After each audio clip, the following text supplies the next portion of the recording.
Alrighty, everyone, welcome back to another episode of In Depth with David. This is Bruins recap number 4, recapping the Game 4 performance by the Bruins against the Capitals in their first round playoff series.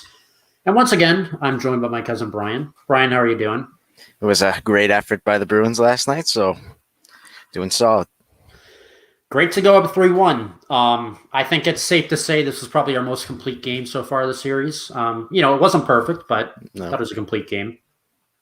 Yeah, as usual, we're still undisciplined, but other than that, it was definitely our best game. But we just got to clean up the penalties. Right. No, I agree. Whether it's just a lack of soft officiating or just undisciplined, as you said, it's just getting ridiculous. I mean, we often talk about, just to switch sports for a second, too many fouls in basketball. And, you see players going to the line or teams going to the line 30, 40 times. Yep.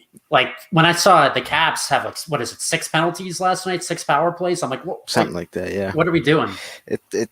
It's in basketball, it kind of ruins the pace of the game, and hockey is the same way. Like, the game doesn't flow like it can when there's less penalties. So it stinks. And yeah, sometimes the refs are being a little too soft, and other times it's just the Bruins players are playing undisciplined. So right. So getting into the game.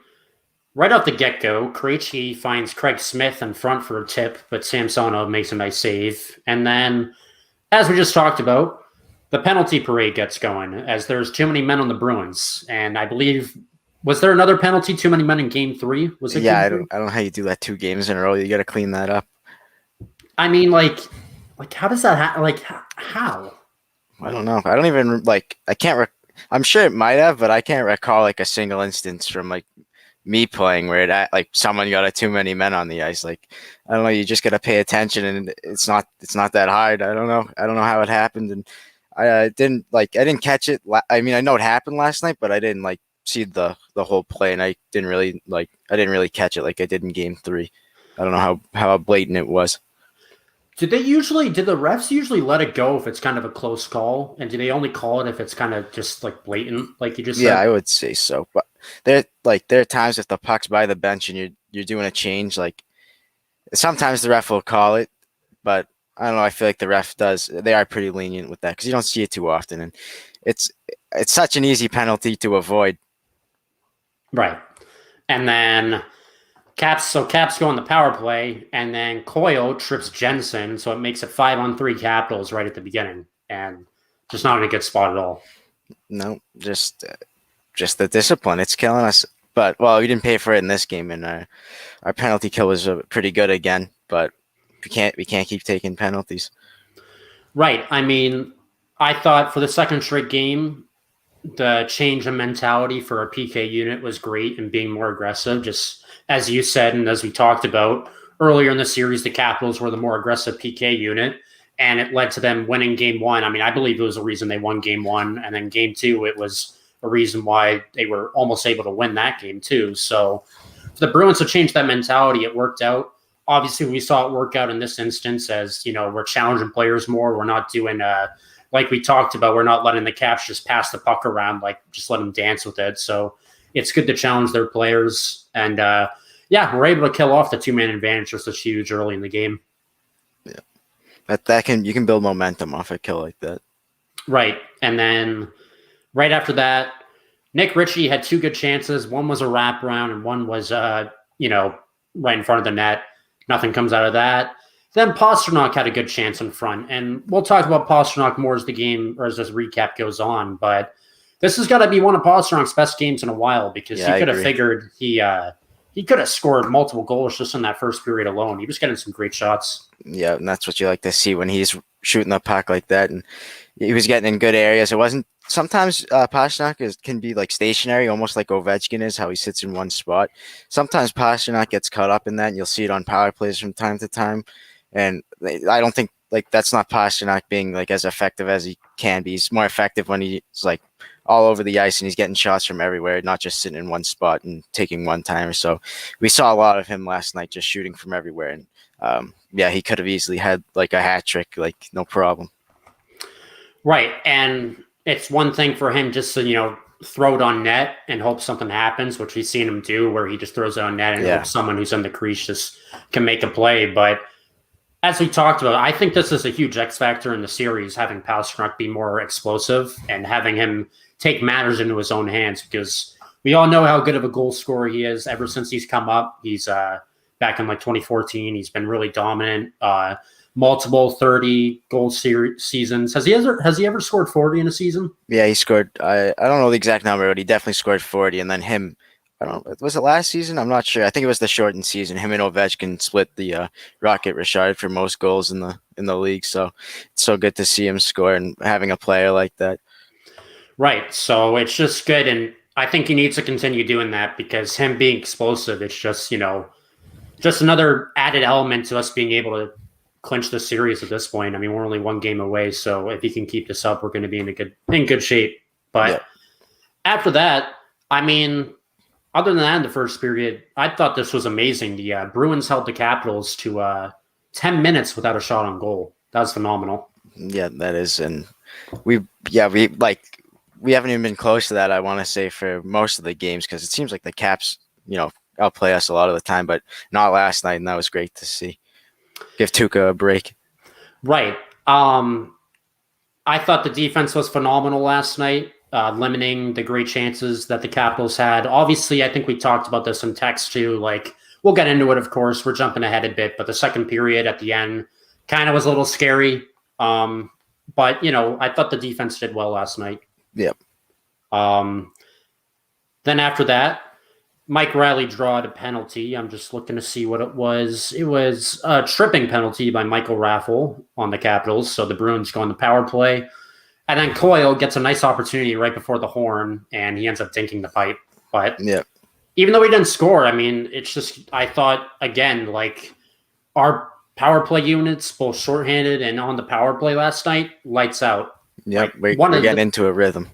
One of the best special teams performances I've seen by the Bruins ever since I started watching hockey. It was good. Anything else about, I mean, to all the viewers, I missed the first period because of work. I was just getting home, but I was able to watch the pretty much all the highlights of it on YouTube today. But is there anything else I missed in the first period? I mean, my initial takeaway is that it was probably our best period of the series. Yeah, honestly, not much happened, but we definitely dominated them. So nothing else that was too notable, but we looked good.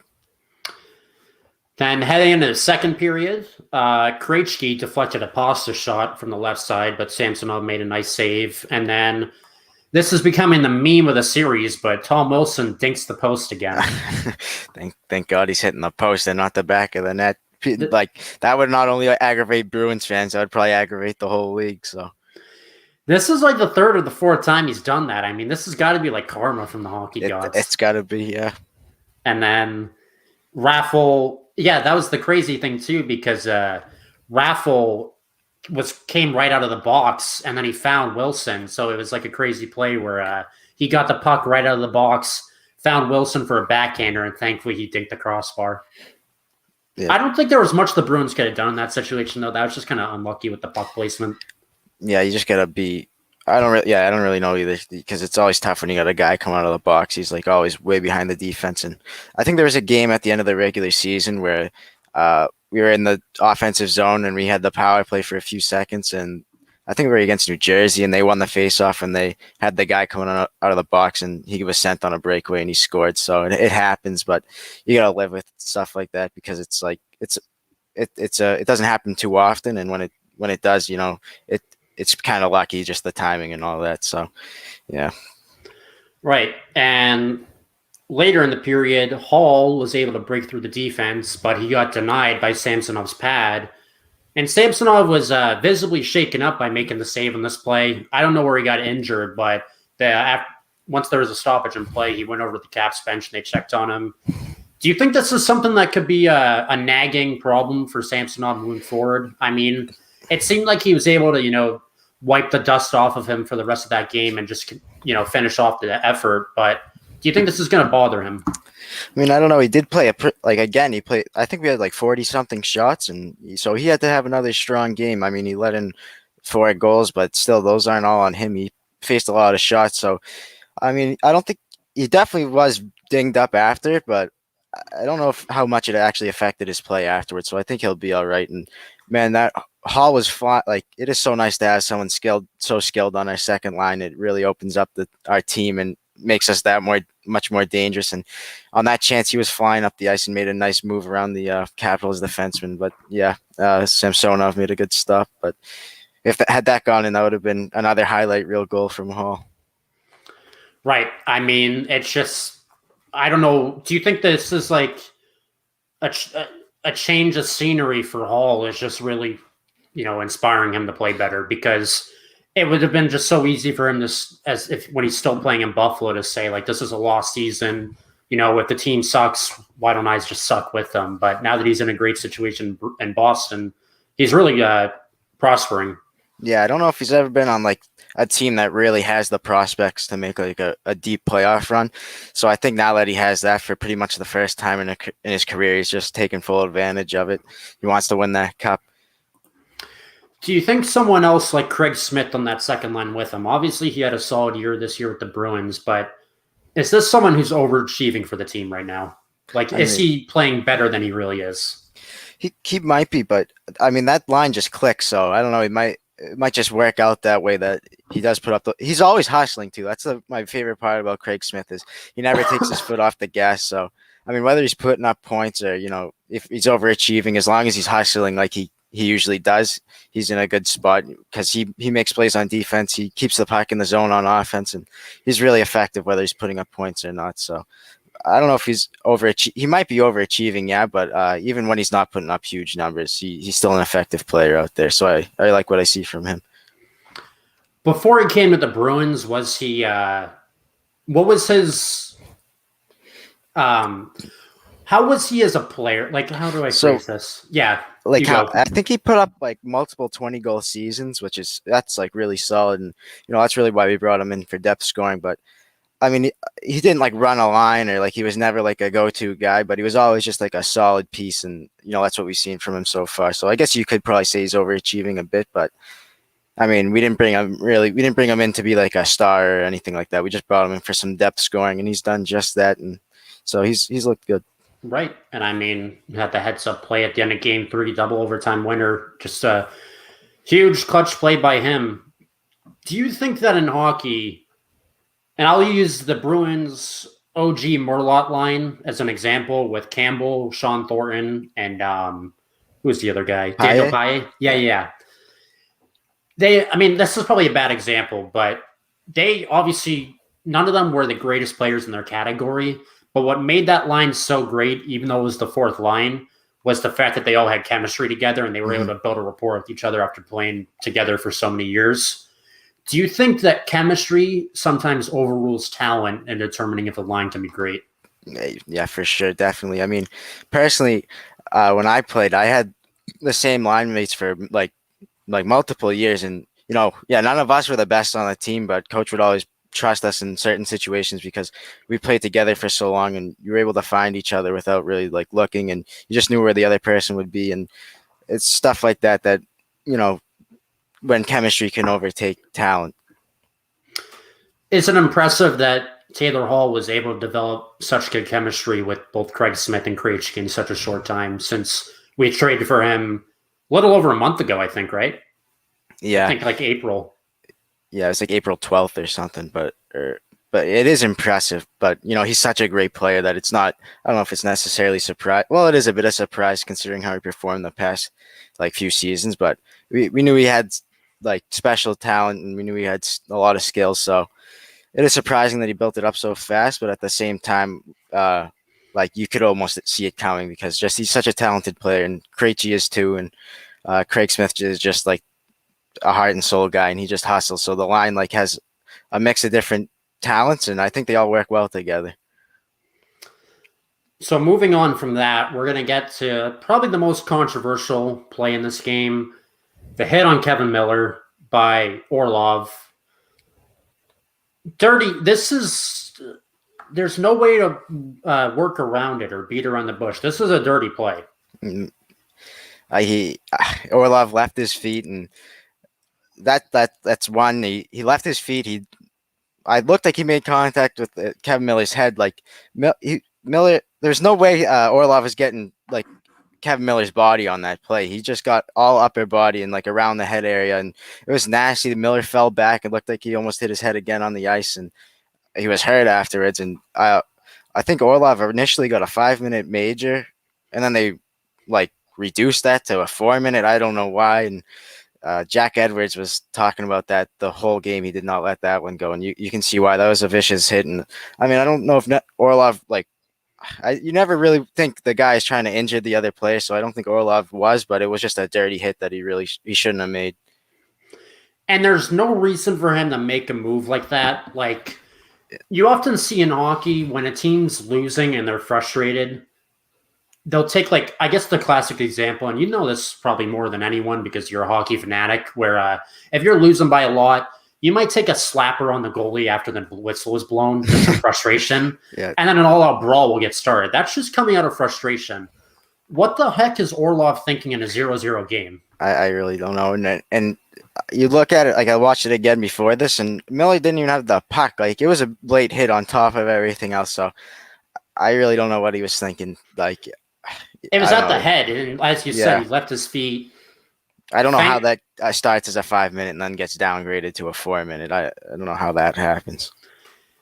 Yeah, and has that ever, like, I don't know how many examples of that there is in hockey, but has that ever happened where someone's been given a major, but then it's been reversed? I mean, not that I can think of, but I think the ref or someone, the ref like was on his mic and said it was a 5-minute major, and I was like, I don't know. Like, once they called that, I don't know how they then go back on it. And this morning, so far, I don't know about you, I haven't heard any supplementary discipline. I haven't heard of any fines, any suspensions, like, from the league, anything. But I haven't. Is this like, because we saw this with Tom Wilson a couple weeks ago, where he got a slap on the wrist for taking Artemi Panarin and like WWE body slamming him. I don't want to call favoritism on the Caps, but this is a little fishy. Yeah, I don't know. Well, and then it's almost like a slap in the face. There's a play in this game. Anthony, I don't know. I think it might have been in the third period, so it's getting a little ahead. And Mantha got a goalie interference penalty. He kind of ran into Rask. Yeah. And today I just was reading Anthony Mantha got a $5,000 fine for that. Like, no, I don't know if anyone necessarily had a big problem with that. And the play from this game that, a lot of people viewed as dirty, there was no supplemental action, no fine, no suspension. So, who's the better player in the Caps between Orlov and Mantha, do you think? Well, it's hard to compare a defenseman with a forward, but okay, that's fair. I forgot their positions. Yeah, I don't know. Because the point I'm trying to get at is, do you think Mantha was or Orlov was getting preferential treatment because they want to protect the better players. Right, I know what you're saying. Dictate playoff games. It's hard to compare. I mean, I might still say Mantha's the better player. So, is Tom Wilson even a good player? Oh, he is. When he's it's similar to Marchand, but Wilson doesn't have like quite the offense that Marchand does. But they're similar, where if they're playing their game and walking the edge between like dirty and just playing their game, then they're really effective. And Wilson and Marchand have that in common. Right. So, yeah, I mean, Orlov gets the penalty on that play. Should have been a 5-minute major. Should have been out of it. Just completely ridiculous. No place for that in hockey. And I have, before that, the Bruins, rightfully so, as they always do, they back up their teammates, take exception to it.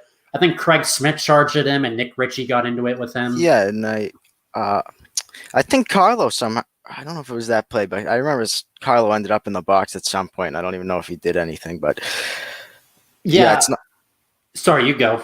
It's just not something you want to see because Kevin Miller is a big part of our defensive core, and he went to the hospital after. So I'm going to say he's probably got a concussion, like almost certainly has a concussion if he's going to the hospital. And it's tough because he battles injuries a lot in his career. So you don't want to see someone like that take such a dirty shot to his head. Right, because I remember being a big fan of him when we first gave him a chance, like way back in like 2014. And I remember reading somewhere, it seemed like he missed like close to 2 seasons just coming back from injuries and, finally he's able to get back onto the ice this year. And just for something like this to happen to him, it's just Yeah, unfortunate. and I like. And he's a Yeah, respected player too. yeah, he is. He's not dirty, but he's physical. He's not. He stands up for himself and his teammates, and uh, he just seems like a great teammate all around. So I'm sure this fueled the Bruins, and they don't want to see a guy like Kevin Miller going down like that. That must have just drove them crazy. And Coyle ends up with a roughing penalty on the play because why not? Matching penalties. Yeah, what do you? I just like why? Orlov got a double minor. Oh no, sorry, Bruins. It's not a 5-minute penalty and an ejection, but we'll give you a double minor instead. It's just I can't comprehend how they called it a 5-minute major. What made them go back and like I don't get it. It's a dirt like anyone with an eye or anyone with 2 working eyes or me with 4 working eyes can tell you it's like that was a dirty play. I mean, that's unacceptable. And Coyle gets something for I don't even know what the heck he did on this play. I'm assuming he just got into Orlov's face and defended him or whatever. But God forbid people defend their player that just probably got concussed and is out for the rest of the series. God forbid you let someone like you let someone get away with a dirty hit. I mean, Orlov left his feet. It was targeting the head. It was a late hit. I mean, it was just a horrible combination, and he got 4 minutes. And I don't even think he hasn't been fined or suspended or anything like that. Yeah, I have an article pulled up right here. He won't get fined or suspended for it. I don't see how you don't do anything there. That's ridiculous. Like that's like the hit. That's similar to the hit Aaron Rome did on Horton in the Cup Finals. That's just not something you want to see in the game, and not fining or suspending. Just but doesn't encourage taking it out of the game. It doesn't make any sense. It doesn't. Do you support the head of the player safety department getting fired? Because that's what the Rangers were pushing for, I believe. Yeah, I know. I mean, he's got a tough job, I will say. But I mean, I don't know. He's really under the microscope at all times. I don't want to say I want him to get fired, but like stuff like if he's watching this podcast, you know, yeah, I don't know, stuff like that Tom Wilson and incident against Panarin, and now Orlov on Miller makes it hard to defend him. But I don't know. I just leave it at that. I wouldn't want that job. Oh yeah, me neither. That's a tough job to have. Nonetheless, after all that, Bruins come out of it with the power play, and Pasta has a shot from the right side, deflected by Marchand, who was screening in front of the goal, and the Bruins were able to put it in the back of the net. So just like that, it's 1-0 Bruins on the power play. Yeah, and Pasta was due to get something because he was just kept firing at the net, and I think for a while, like they had it like down as Pasta's goal, but I mean it was obviously tipped by Marchand, but it was good for Pasta. Just kept shooting, and he got rewarded with an assist on that one. Right, and it's just good to see, you know, good chances by the offense, whether it be on power play or just even strength, that's going to lead to good results at some point, and that's exactly what happened in this situation here. This play also almost led to more controversy, as it looked like this play may have not been onside, as they were debating whether Marchand was a little bit ahead. They didn't review it. I was glad. Do you think if the Caps challenged this, they could have won? Because I don't even know if I saw a replay. Maybe saw one replay of it, and like all the analysts were saying, or all the commentators were saying, was like, wow, that was really close, but they didn't look at it really more than once because it wasn't challenged. So I just watched it again like a half hour ago, and the puck was like hovering on the blue line, and Marchand's left skate seemed to already be in the zone. It's close. Yeah, it's close, but those calls are tough because at the end of the day, that like half an inch is not going to play any impact on the rest of the game like that. And by the time they scored, it was so long after that zone entry. So, I mean, people are really against those challenges on the offsides, especially when it really doesn't play that huge of a role in the goal itself. And it was just such a minor difference between onside and offsides in a case like that. Are challenges in the NHL like they are in the NFL, where if there isn't enough evidence to overturn it, then the call just stands? Yeah, it's like that. And I really like what they did because challenges would happen a lot. Like they could be overused, but now they implemented that rule where if you challenge and you lose, your team gets a 2-minute minor. So that is really that really helps with only challenging when it's really clear, really necessary. Right. And yeah, once again, Bruins score on this power play. We stick it to Orlov, who, for some reason, as I'm gritting my teeth saying this, just gets to stay in the game because why not? Let's just let people do dirty stuff and send people to the hospital and let them stay in the game. I mean, yeah, I sound like Jack Edwards here, but We it made watching the me mad. I Nesson was, feed. of course. There were so many points, like just throughout the third period, Jack, he would just subtly like plug in there that Orlov was like still on the ice, or that there was no like major on the call or whatever. So that that was kind of funny, but it was getting a little old at the end of the game. Right. And I mean, yeah, that's the part of Jack Edwards I kind of get annoyed. Like, okay, Jack, we get it. Like, let's He let would it just go. keep squeaking it in. Yeah. He I remember when the Matt Cook hit happened, like he would not let that go. Like I remember even like 2014, he was still making Matt Cook references to that hit on Savard, and it's like, yeah, that's one of the dirtiest hits ever in the game, but like it's like 4 years old at this point, buddy. Like let's move on. Like Matt Cook, that I don't know how he just, what a dirty player. I don't know. That's all I gotta say. Yeah, ruined Mark Savard's career. We do not like him in Boston either, but No, I don't know if any fan base really likes him. fair enough. Do you think Pittsburgh even liked him? I don't know. It's hard to defend the stuff he did, even if you were a fan. So after that, Tom Wilson, ends up kind of snapping for probably the first time in the series as he tackles Wagner in front of the Capitals bench, but no penalty is called. And Jack Edwards got mad at this, and he says, "Oh, where are the refs' hands? They're in their pockets." Oh, yep. I recall that now. I don't really remember the play, but I do remember Jack Edwards saying, "Where are where are the whistles? Oh, they're in the refs' pockets." I didn't know you could just WWE just tackle someone and get away with it. I mean, like what? Like, what are we doing? I don't know. You would think if that's Marchand tackling someone, I feel like he's going to the box, and it's weird because Tom Wilson has that reputation, and he still didn't go to the box. So I don't know.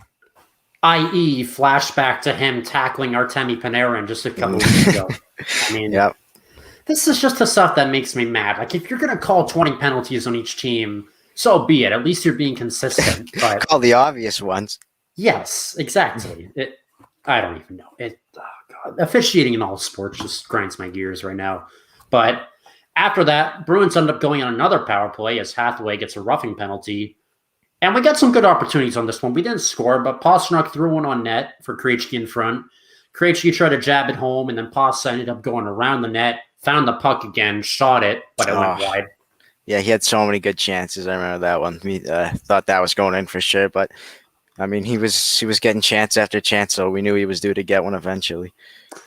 Yeah, he led the team with 6 shots on goal, and it seems like he had like 26. Yeah, so I definitely had some that either like missed the net by probably just like a few inches. So those don't count as shots on goal, but it's noticeable.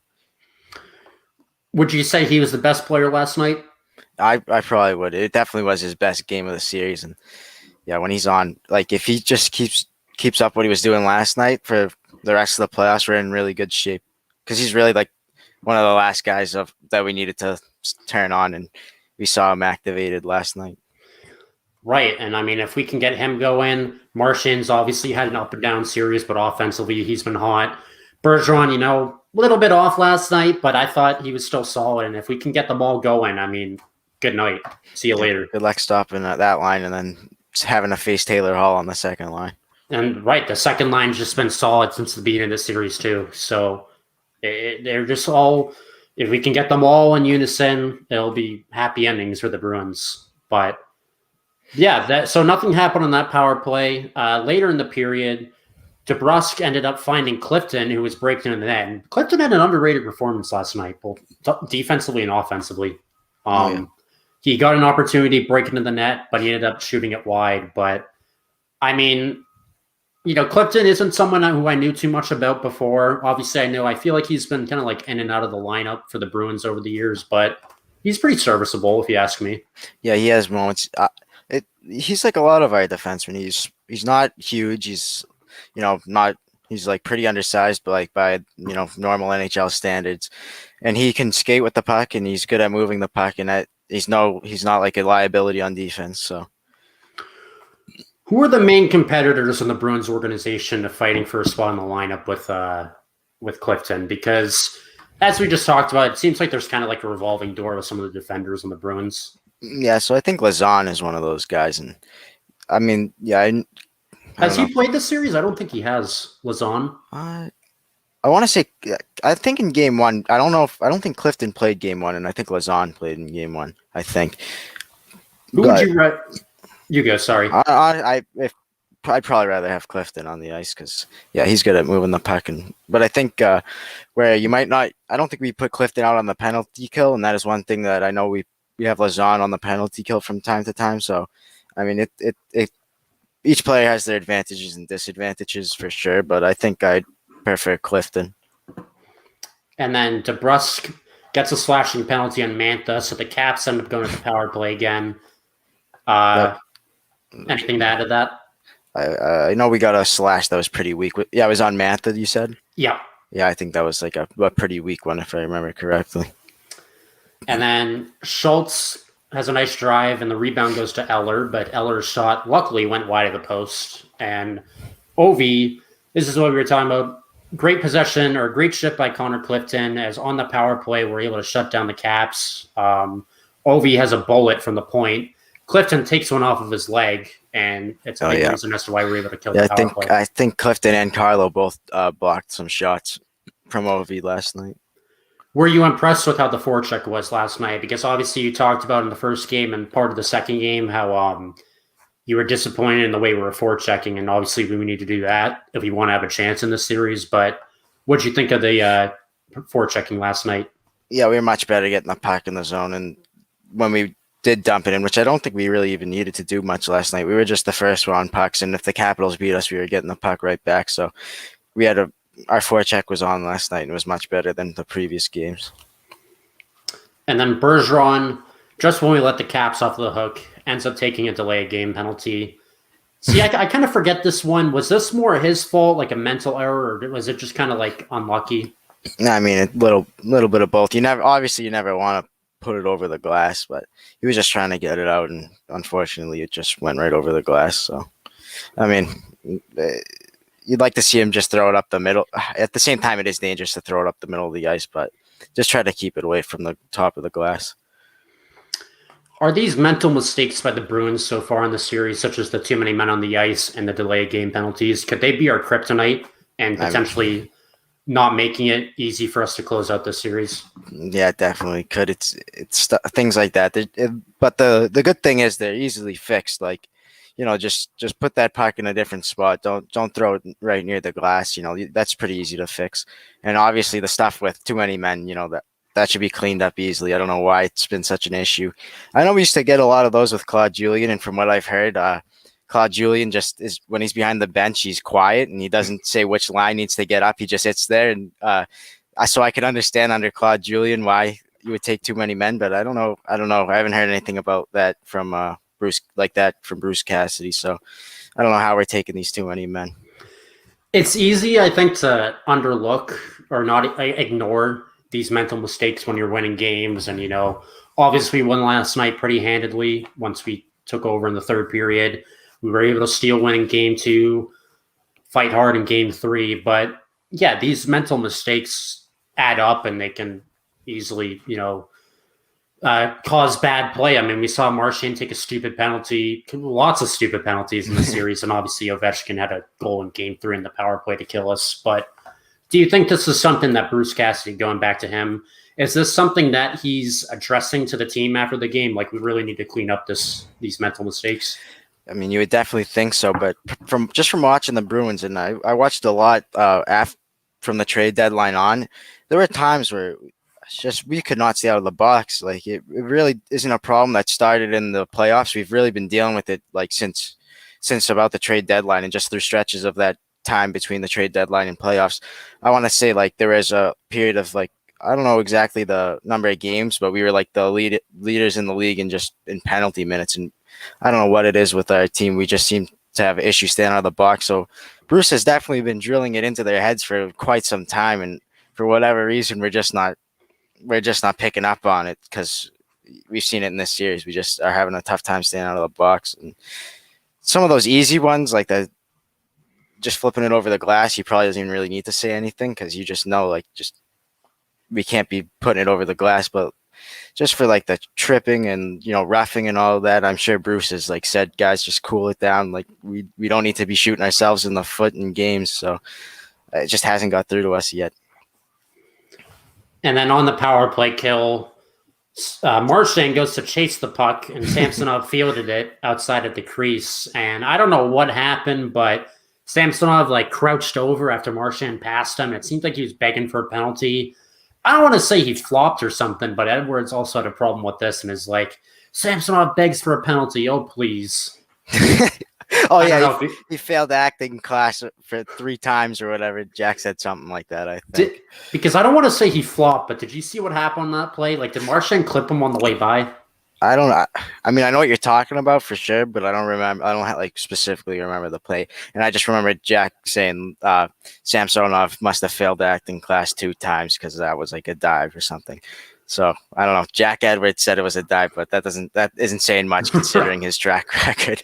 Yeah, I mean, right before the season got paused in 2020, Bruins had a crazy game against the Lightning where there's so many fights, and we lost all the fights in the line brawl. But Jack Edwards is saying like, "Oh, Marchand is taking it to him. He's telling him take his Harvard degree and shove it." Yep, I remember that one. And I'm like, I'm watching this, and I'm like I'm kind of ashamed by this. Like, bro, like we lost every fight. Like, what game is Edwards watching?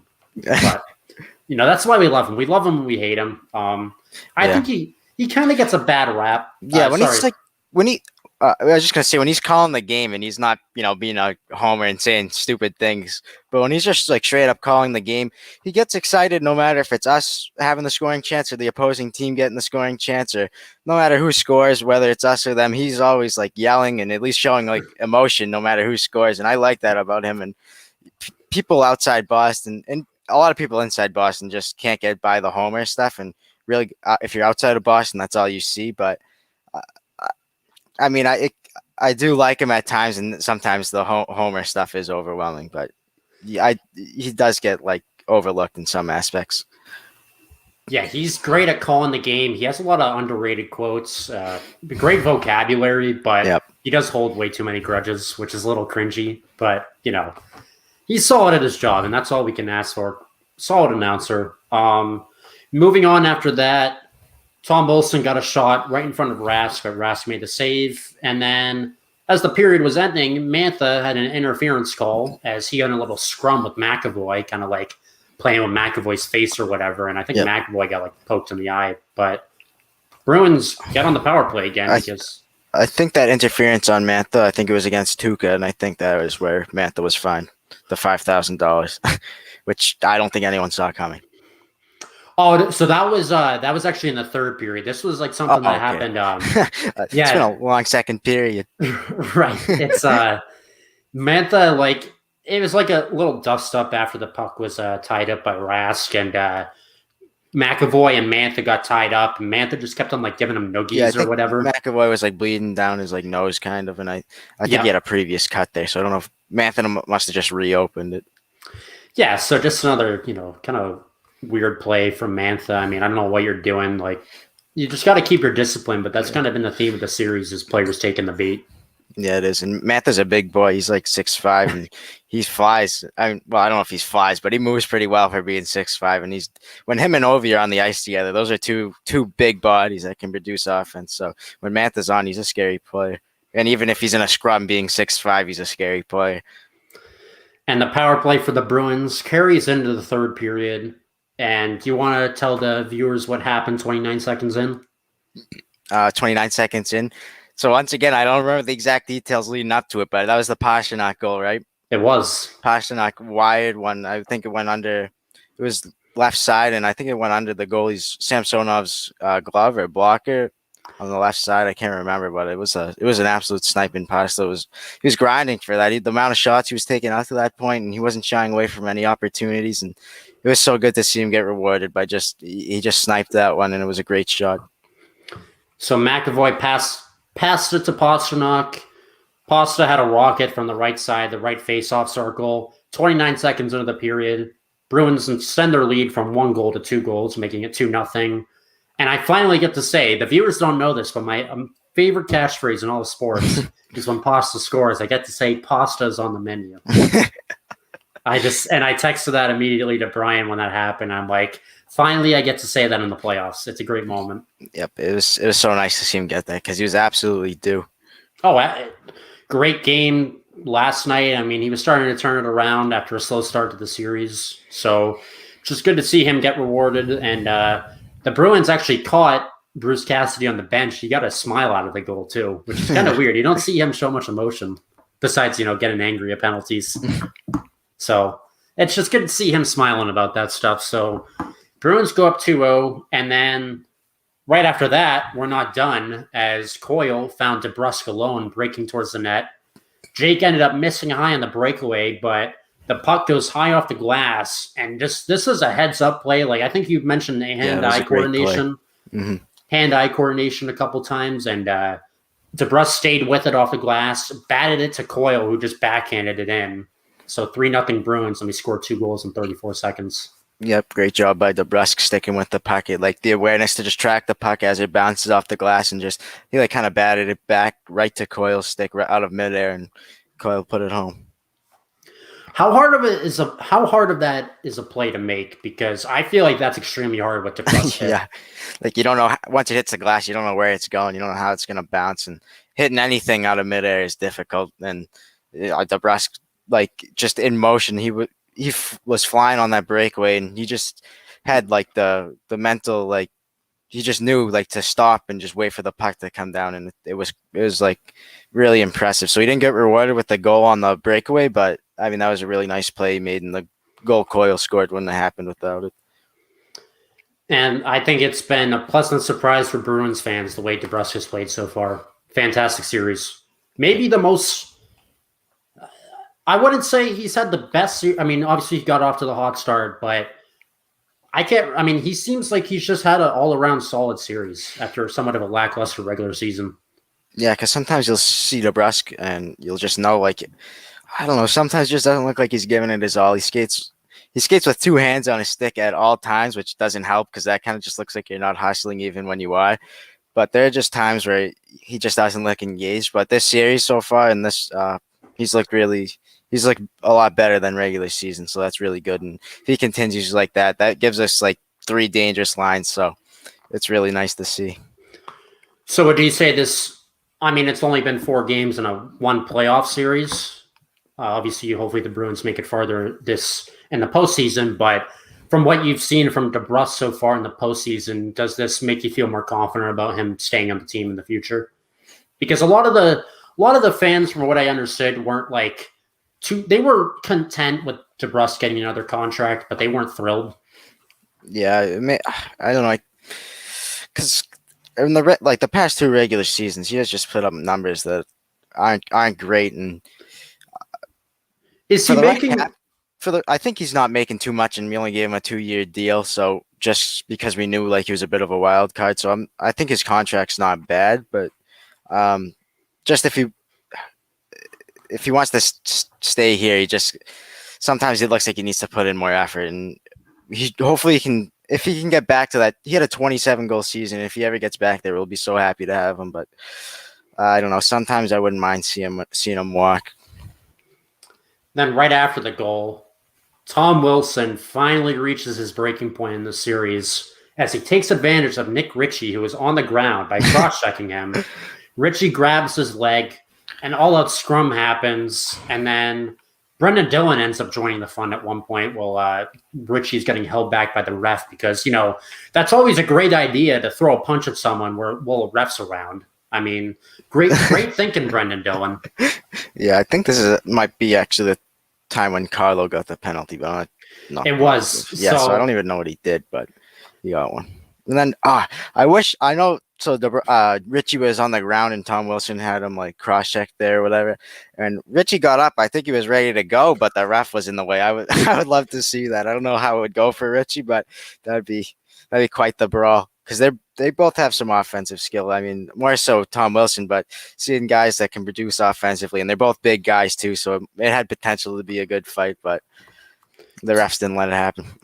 Do you think the refs break up too many fights these days? I mean, I get it because you don't want guys getting hurt, but at the same time, if the refs let players fight, then maybe hits like the dirty one that Orlov put on Miller don't happen because then Orlov knows he's going to have to fight somebody. So, but sometimes the refs just break that stuff up.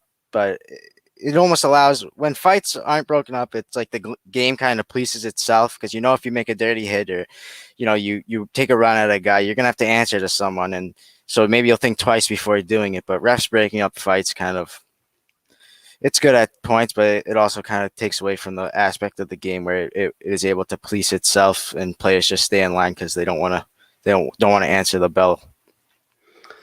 Yeah, so Wilson takes advantage of Nick Ritchie, and Nick Ritchie gets, grips onto his leg, and then every chaos from that point. Wilson and Ritchie end up getting matching roughing penalties because why not? Mm-hmm.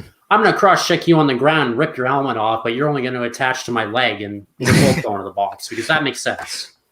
And then Carlo gets an unsportsmanlike conduct for whatever reason. I have no idea what he did. And Jack was like, oh, why the choir boy, Carlo, what is he doing in the box or whatever it was?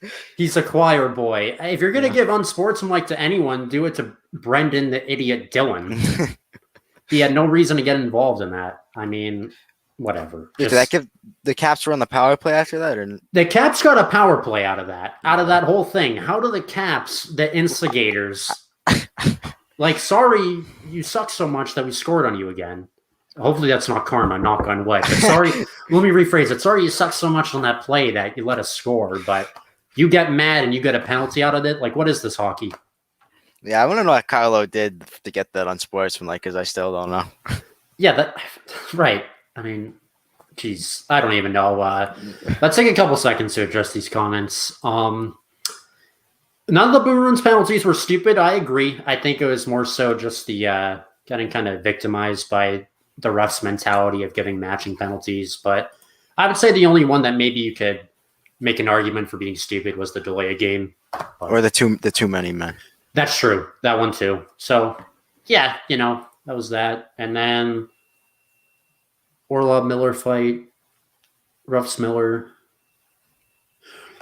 Okay, that's fair. I guess I can understand it from that perspective. But, as we talked about earlier, how do you change a major after already enforcing it? Whatever. I'm not a ref. I don't know. It's what it is. And the Caps end up going on power play. And then I got a good laugh out of this, even though it was at the Bruins' expense. But Marchand ends up chasing after the puck when we were shorthanded. He tried to spin around Ovi. I don't even know if Ovi knew he was going to do this, but Ovi went full commit on the big hit, and he just absolutely rocks Marchand. Yeah, Ovi got him good. And people like to say Ovi doesn't play defense. Well, he did there. I'm sorry. That's like something you see in the NHL video game. He just, Marchand got rocked. His helmet went flying. His helmet came flying off, yeah. Do you think, the Bruins players were giving him a hard time about that one? I mean, they might have been. I don't know. I wouldn't be surprised. I think that's one of the plays where half of the NHL fan base, or probably more than half, was watching that game. Definitely the majority. Yeah. I don't know. I love that stuff. It was funny, even though it's bad for the Bruins. And yeah, and then to add insult to injury, Marchand gets an interference penalty after this. So there's another Caps power play. So we killed off the one initially. We let the Caps off the hook again. And then Ovi scores on a very unlucky play. Yeah. Broken stick. And then Carlo, I think it hit Carlo's stick and went in. Yeah, so Carlo was just in the wrong position at the wrong time, right in front of the net, and it just deflected off of him. Weak shot from Ovi, but it's 3-1 now. Take a second to address this. Okay, interesting. I don't know. I still don't know how I feel about it, but it's what it is. You said to me last night, though, I was interested by this point you made that Ovi was kind of due for a goal. Is that just based on the way that he's played so far this series? Just based on how many power plays the Capitals have, and they have a decent power play, and he just sits in that spot, and he's always shooting it every time he gets it, so he was kind of just due to put one in, so he got it, and it was kind of unlucky for us, but, he's a goal scorer, and he finds a way to put it in. Yeah, because they had, I think it was like 6 penalty or 6 power plays last night. That's ridiculous. Yeah, and it's been a theme throughout the series. Right. I mean, it's just I hope the Bruins have adapted to it by now that the refs are not going to be on their side and that these are going to be kind of like softly officiated games. So whether that plays a role in the game plan or not, you just kind of have to expect, I guess, moving forward, if we haven't already, that get ready to do a lot of penalty killing. It's going to be a Yeah. long night. I want to say thanks to Joe again for showing your support. Appreciate it. Moving forward, after that, Mike Riley got a couple good shots turned away by Samsonov. Corelli had a backhand denied by Samsonov in front. I think was it Lazar who found it? I'm trying to remember. I think it was. Yeah. So just good to see the fourth line, as we talked about, generating opportunities. I thought they did. I thought they had a good game last night. Yeah, pretty much. It was pretty much an all-around good game from us last night. And then in transition off of that play, Ovi had a shot, but it was a stick save by Tuukka. And I thought this was a fantastic save by Rask because the puck was kind of changing direction. And I mean, we're talking about Jack Edwards a lot, but he even said, like, you don't understand how hard a save like that is. Yeah. And I think at this point, the Caps were getting a decent amount of chances, so it was getting a little bit nerve-wracking, even though I think we had a 2-goal lead at that point. It was still, you don't ever know. Yeah, let's go back to that for a second, because even though we're up 3-0 and then it's 3-1, I was getting pretty nervous still. Like, I've never been more nervous when having a 2-goal lead than I was last night. Yeah, I mean, you've seen it before. Like, leads in hockey can disappear, and we hope there's no didn't see it last night. Yeah, exactly, against Toronto in 2013 in Game 7. So you never know. Sorry to all the Maple Leafs fans who watched this at one point or another. And then to add on to the chaos too, I was like getting ready to blow a gasket because I don't know if you caught this sequence, but Coyle had trouble clearing the puck at one point. Like, he had 2 chances to clear it, and he taking too long or just trying to backhand it out. I'm like, what are you doing? Like, This is getting nervous time. Was this around? Have we reached the point yet? Do you remember when Pastrnak hit Ovechkin and then Marchand hit him while he was? So that's coming up next. Yeah, if you want to get into that for a second. So honestly, you could argue that was a hit from behind on Pastrnak. It was right to Ovechkin's back, and I don't think Ovechkin had any idea it was coming, but I don't think it was like malicious in any way. But it was right to his back, and then Ovechkin on his knees trying to get up, and Marchand takes a run at him. I don't know. It was a funny sequence, but I mean, Ovechkin was okay, and I don't think it was dirty, but it was. You could argue that Pasta could get a penalty for that hit. What about Marchand on that play? Do you think that could have warranted a penalty too? Because let's be real. Come on, he came in pretty late. Yeah, I mean, it was kind of, in Ovechkin on his knees is a bit of a defenseless position, but like, I don't know. That was funny to watch. Oh, for sure. And you don't know what's going to happen whenever Ovi shoots it. So, it was a good hit by Pasta. Right. Yeah. That reminded me of a play in the 2011 Cup Finals. I think Seidenberg hit someone and they were like flying in the air, and then Marchand just came in and like bodied them. So seeing them too, it might have been a Sedin sister or brother. But just I'll take it. If they're not going to call it, just keep doing stuff like that. Getting Ovi's grill. Right. And then after that, Marchand spins and he finds Curtis Lazar, who got it to Pasta. And we got to give credit to Samsonov here. He made a nice save near the post. The goal shook a little bit. And this is a great chance for Pasta to score again, but just great goaltending. Nothing to complain about. And then after that, Corelli had a shot that was denied. Wagner had a rebound, but it goes past the post barely. And then we're going to get to the Mantha play that we talked about earlier. For whatever reason, Mantha, who is frustrated that his team has sucked all night and is down 3-1 at this point, barrels into Rask for no reason. And, shout out to Joe, who's in the comments, because we were texting during this game too. And he had an inkling this was going to happen because he said the Caps are a dirty team. Would you agree with that the Caps can get dirty at times? I mean, if you have Tom Wilson, I think you're automatically a dirty team. So, in another dirty play, Mantha just goes straight at Rask. Not straight, but he goes in the direction of Rask, clips him on the way by. Rask hits the ground, and, obviously a scrum breaks out. Thankfully, the Bruins go on the power play. I was nervous the refs weren't going to, call a Yeah. penalty on that. Mm-hmm. But like, what are you doing, Mantha? Like, he might claim he didn't see where he was going, but he knew exactly what he was doing. And that's the stuff that just angers me because you're going out of your way to try and hurt people. Which, sure, maybe I'm getting a little too dramatic, and maybe Rask, there's no way he gets hurt in a play like that, but that stuff just angers me because you're mad that you're losing, so you're going to go out of your way to, take it out on other players physically. I don't know if you feel the same way, but no, it's not cool. But yeah, I don't know. Mantha got fined for it, which I understand, but just the fact that Orlov didn't get anything, I don't know. It just so. Thankfully, Bruins go on the power play. And then Grizzlick, the Grizzly Bear, as I like to call him, gets a top shelf one-timer, also from the right face-off circle, to make it 4-1 Bruins. Another power play goal in that one. And this one pretty much seals it. Yep, that's when you can, as a Bruins fan, you can breathe. You can just like sit back and you're like, okay, I think we got this. And it's just that much more satisfying knowing, we stuck it to Mantha, who took a stupid penalty. And you got to think at this point, I mean, the game's not over. I think we scored with like 5 minutes left and say that we're playing at even strength and Mantha doesn't take a stupid penalty like that. Yeah, the Caps had a lot of momentum. Yeah. Right. So that one seals it. Just a couple points after that. McAvoy had 3 assists in this game. Great game from him too, underrated. All 5 of his points in this series are assists. At the end, Coyle had a delay a game, so just another dumb penalty, I guess you could say. Caps go on the power play. Rask ends the game with 2 saves on Kuznetsov and Orlov, and that'll do it. And finally, there's no overtime as the Bruins win 4-1 to go up 3-1. Finally, someone gets a win by more than 1 goal. Right. I mean, it was due to happen one way or another.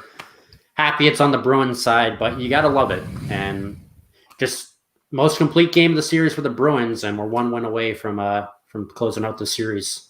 And Rask, the other point was Rask, I think, had 19 saves last night, but more importantly, he had his 54th career playoff win, most in Bruins franchise history. Number 1 in the franchise. And Samsonov, I know he let in 4 goals. He still had a solid night. I think he faced 40-something shots, I want to say. And, right, he got no help. Exactly. He kept the Capitals in it for a lot of the games. So if I'm a Capitals fan, I can't complain with his performance. And if I'm Ovechkin, I can't be yelling at him after. Right. Rask was good when he needed to be. Obviously, he didn't face too much pressure because our defense was excellent last night, but made 19 saves, 20 shots.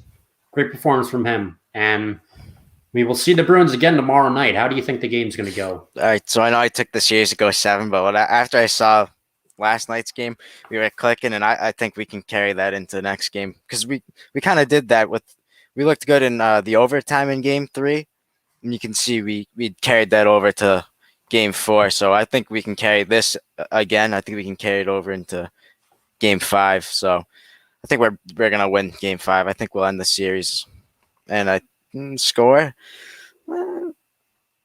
3-1.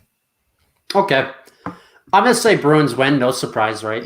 I'm so biased. I'll say we win Game 5, close out the series. I think it's going to be close one way or another. I don't know if maybe the Bruins go up big early and then the Caps shorten the lead late.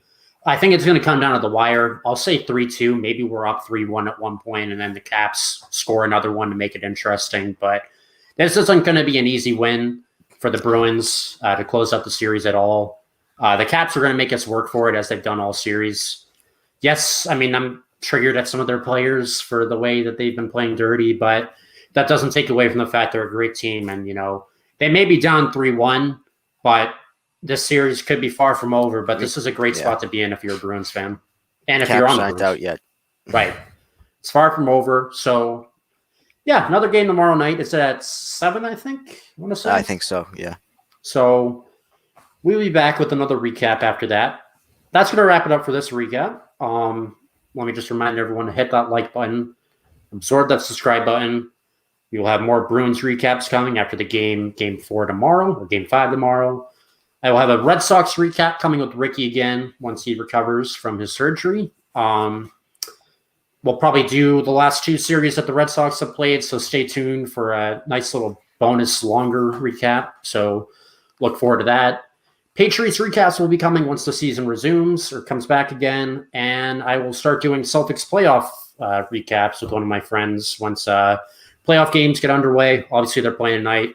Let's see how they do against Brooklyn. But yeah, I have no faith. It's going to be a long series, 4 or 5 game blowout. But yeah, just kind of dreading that.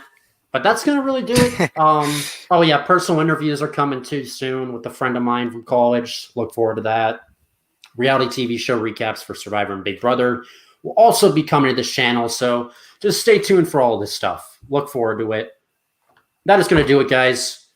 Thank you, Bryan, for joining me once again. Of course. We will be doing this recap after the game tomorrow night, probably sometime Monday. And I will talk to you guys soon. Have a good one.